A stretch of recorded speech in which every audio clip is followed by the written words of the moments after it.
Hi there folks, welcome to another one of me vidcasts. On this one I'm going to be recapping over a lot of things. So it's going to be ketogenic diet and intermittent fasting.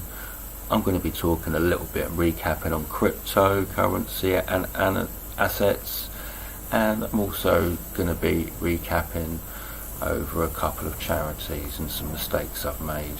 Hopefully the sound is a lot better than my other vidcasts.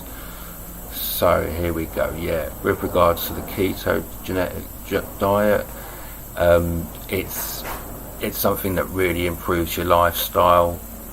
You eat very discreetly once or twice a day, maybe 3 times, but they're 4 meals, and you find yourself snacking less.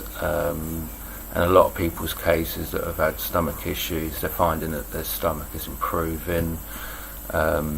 It's also important on this diet to improve your stomach lining, which is basically mucon, M-U-C-O-N, and you can get that from mushrooms, basically incorporating those in your diet.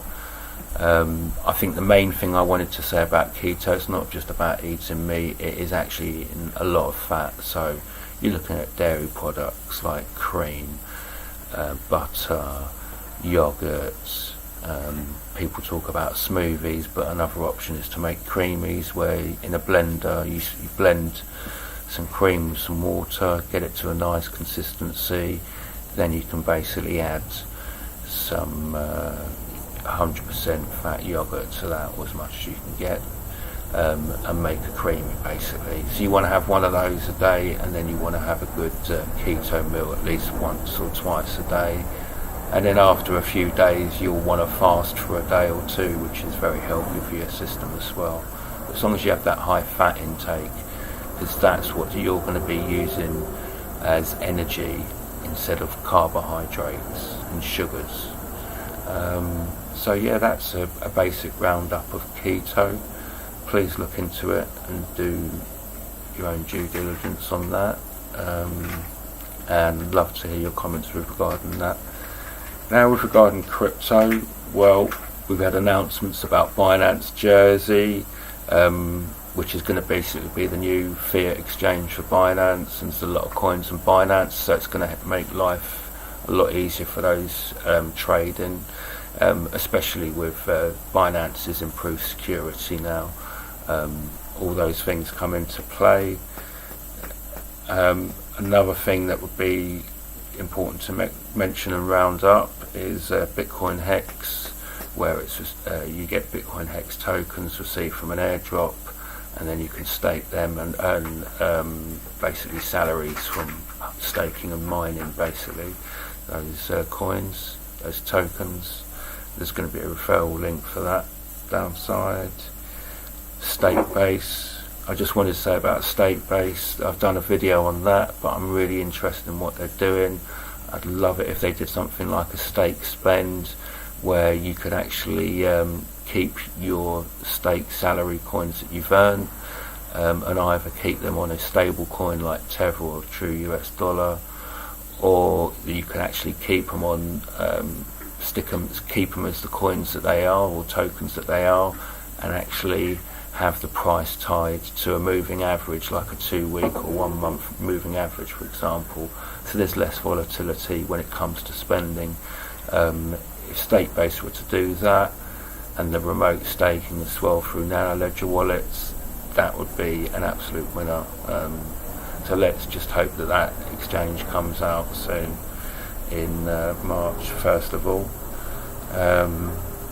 As we found out with Stakebase, Pivx has been voted, Bitcoin Green was already obviously on there, and there's a couple more coins that are going through the voting process now, StakeNet and Phonar, I think it was. So I'd be interested to see how that goes. With regards to Coinbase Pro, I really recommend using that.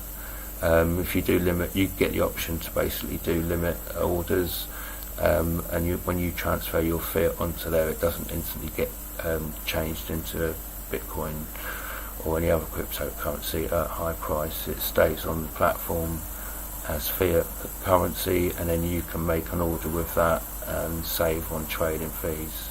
and like I said, it's only about half an hour to 45 minutes, so that's a good thing. So I'll leave the referral link for Coinbase, and if you want to do Coinbase Pro, then you just have to search for it yourself and work it that way.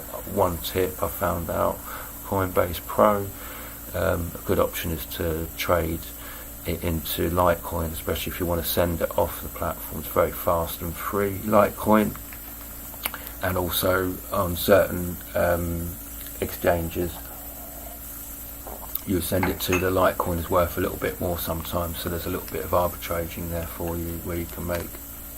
So I find it a lot easier to send that rather than Bitcoin and Ethereum because of the scalability problems there. Just like to make a quick mention as well about ETN Electronium. They've revamped their website and it looks lovely, really nice colours, a lot of interesting information and lovely photos and overall, so that's nice. Love the fact that they've now instantly, when you buy an Apple phone iOS, the ETN app's already installed all on there before you even open up the phone, so that's exciting. However, there's a couple of things still with ETN problems in terms of the wallet, in terms of transferring coins to and from, still taking about 48 hours. I look forward to the day when that's sorted out, and I know that ETN will sort that out soon. And another problem is to do with the Nano Ledger. There isn't a place for ETN on that Ledger wallet yet, which again, once that comes through, that's going to really help with ETN's functionality, liquidity, volume, and obviously the price as well. So that's what I'd like to say on with regards to crypto and summing up that.